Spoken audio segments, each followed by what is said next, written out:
Landowners of South Farnham Parish, Essex County, Virginia is a first-of-its-kind map that comprehensively charts land parcels and their respective owners in South Farnham Parish from the late 17th to the early 19th centuries.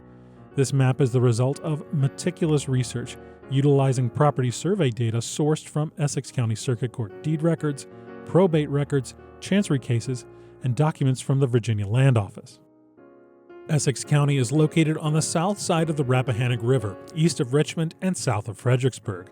It is bordered by Caroline County on the north, King and Queen County on the west, and Middlesex County on the south.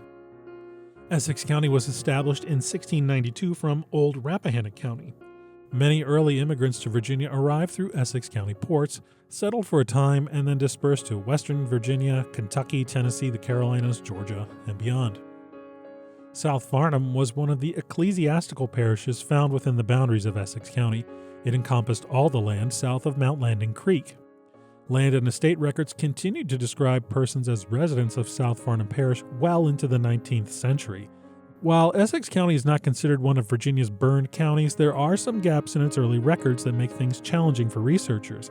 Its pre-1800 marriage bonds were destroyed decades ago. Its early ecclesiastical registers of births, marriages, and deaths were destroyed around the time of the Revolutionary War, when area residents burnt and dismantled several Anglican churches. Absent these records, it is very difficult to discern family relationships pre-1800. Surviving records provide some clues, but often maiden names can't be definitively proved.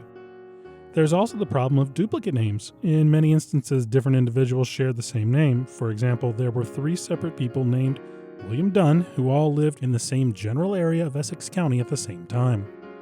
With so many duplicate names coupled with changes in land ownership, researchers frequently encounter brick walls. The process of breaking down those walls, of taking a family tree back just one more generation, can be frustrating, exhausting, disheartening, and demoralizing. In 2019, I went to the courthouse in Essex County to do some family history research. Essex County's chancery case records were returned to the courthouse after being away for many years for scanning at the Library of Virginia. Among these records, I found a plat created in 1802 during the division of the land of Isaac Jordan. This was particularly exciting for me because I knew exactly where this property was located, adjacent to Howerton's Baptist Church.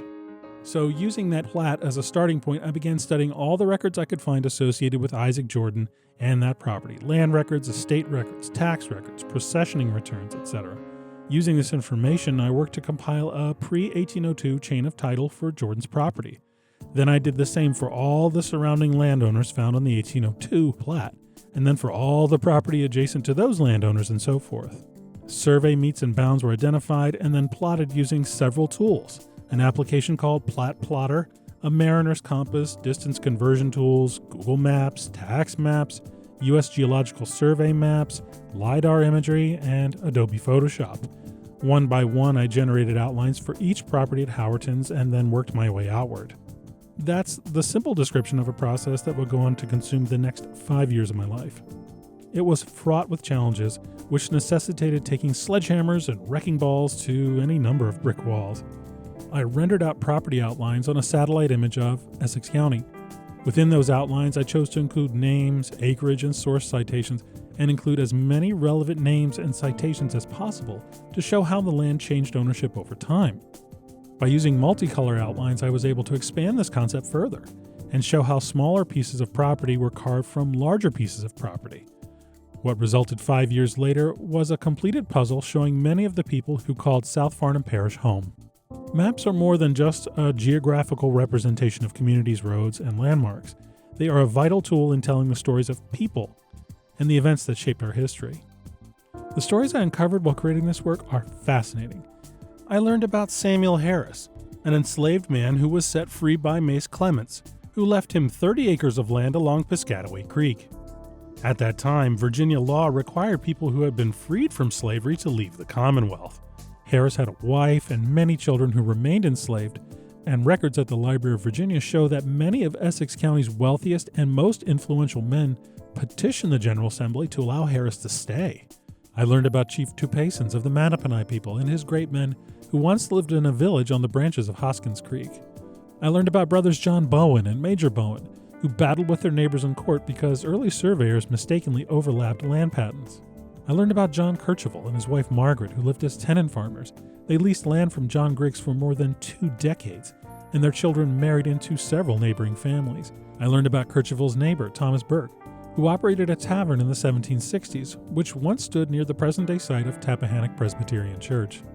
I found old paths used by Virginia's first peoples, and abandoned roads, the remnants of which are still visibly carved into the landscape. I found the locations of churches, homes, and mills long forgotten, the remnants of their foundations peering out of the forested landscape thanks to the wonders of LiDAR imagery. I found the long-forgotten names of creeks and streams. Did you know that Mariner's Branch, a tributary of Piscataway Creek, was named for Francis Mariner? I found stories about Revolutionary War patriots like Bartlett Brizendine, who served our fledgling country at the battles of Guilford Courthouse in Eutaw Springs, and called a 25-acre tract of land in Essex County home. I shattered brick walls in my family tree and learned that Mary, wife of John Davis, was a Williamson, and that Mary, wife of Thomas Henry Brooke, was a Radford, things that could only be learned by seeing several tracts of land plotted out and then studying how the ownership of all those properties changed hands over decades. These few examples just scratch the surface. If my South Farnham Parish map were printed, it would measure 20 feet wide by 15.5 feet tall. Due to its large size, it is available digitally in JPEG, PNG, TIFF, or other formats, accompanied by several PDFs. These PDFs include an every name index with a corresponding grid finding aid, a comprehensive user guide detailing the map's creation and how to properly interpret its information. Also, a 977-page document of research notes that I compiled during the map's creation. Users can leverage the shorthand citations on the map to then search the notes document for record abstracts and chain of title information. The names of 3,062 people appear on the map. Many more names can be found in the research notes connected with these properties. Additional map features include the locations of 10 churches, 43 dwellings, 67 mills, and 28 other structures such as ordinaries, shops, schools, and ferries. 320 landscape features are shown. These include the early names for creeks, paths, roads, swamps, and survey markers I found of note like the Bloody Oak. Lastly, the names of 79 farms, plantations, and other places of note are shown, such as Blackjack Ridge, Gore of the Smock, Innaconnecan's Field, Paradise, and Rogues Island. This map will help professional and amateur genealogists break brick walls. A researcher could use it to expand his or her understanding of colonial settlement patterns.